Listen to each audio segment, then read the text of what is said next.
Dogbelly is a 2023 comedy special written and performed by Jay Oakerson and filmed at Skankfest in LA. I call him Jay Oakerson because calling him Big Jay Oakerson feels weird because I'm actually bigger than he is. Words matter. If you're not familiar with Jay, let's just say he uses, It's colorful language. Yeah, so his word economy is diverse, that's for sure.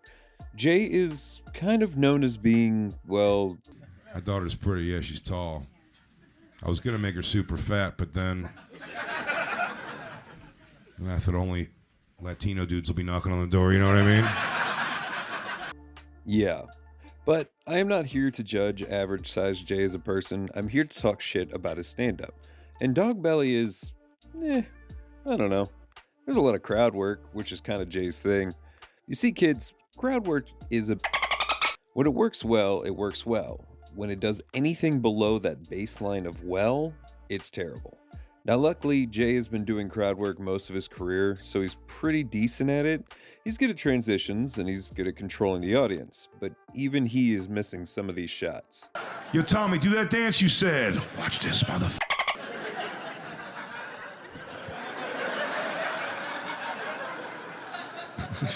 Do your dance that you do. However, I would say his hit to miss ratio is like 65 to 35, which is leagues above what most comics do with crowd work, so I'll allow it. Less than Big J has some material. See, this is what you have to understand. Standard strength J is what could be categorized as offensive comedy. He says some things. You don't know a world where R. Kelly isn't just a who pees on and children. Hard blue comedy is a fine line. Honestly, I think it's one of the most subjective aspects of comedy. How far is too far? Let me lower these expectations a little bit. Basic J doesn't say anything that off the wall. If you've ever hung out in a hole bar in the Midwest or had an uncle who did hard time in the 90s, it's nothing you haven't heard before. But there was a couple of times. There's probably someone here who'll out with you. Who says that? It sounds like something a hate preacher screams at his Alexa to bring up Pornhub. Wild casual use of that word. What really chafes my taint is that less than 6'5" Jay Oakerson is extremely creative with his word economy. My guy can paint masterpieces with his tongue. Vicky? Yeah. She got tired of those black longies, right? Coming out of her butthole like a goddamn nose piercing. I'm sorry, I'm very descriptive. It's colorful language. But he settles for a word used by every unwashed man-ass that wears socks with sandals and sells overpriced ditchweed to the one lesbian that lives in his township? Wild. So yeah, I wouldn't call 6'3", which is less than 6'5", Jay Oakerson a woke comedian by any means. If you're okay with that, you may actually enjoy yourself. I do not believe enjoying some off-color jokes will transform you into an ubermensch, goose-stepping into the nearest VW dealership. I believe you can make blue jokes and still be a good person. But, and this is a big but, oh my god, I think it depends on the joke. I really think the best way to judge blue comedy, and really comedy in general, is a joke-by-joke basis, and who's telling the joke.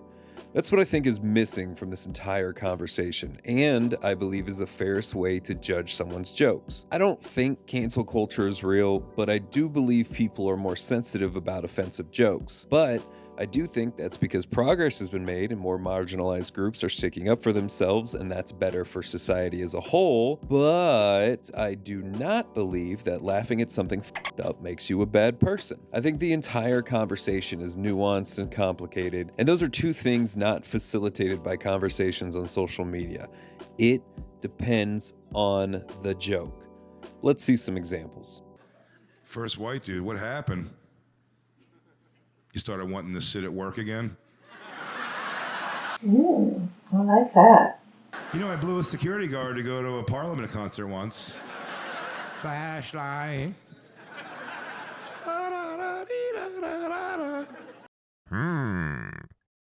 She still got it, your mom. And then your dad's got his hands on the window looking at the Luxor in the distance going, I'm the king of the world, dude.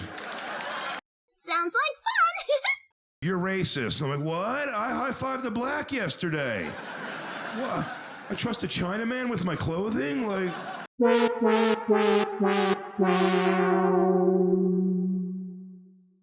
Also, they're calling me a Nazi, and they know me from comedy. What comedy Nazi people? That was not even a thing.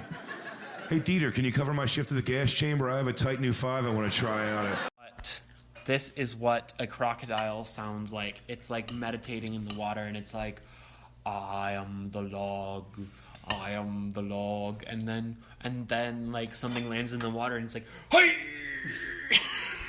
like goes. If you were such lesbians, why don't you out right up here on stage? There you go.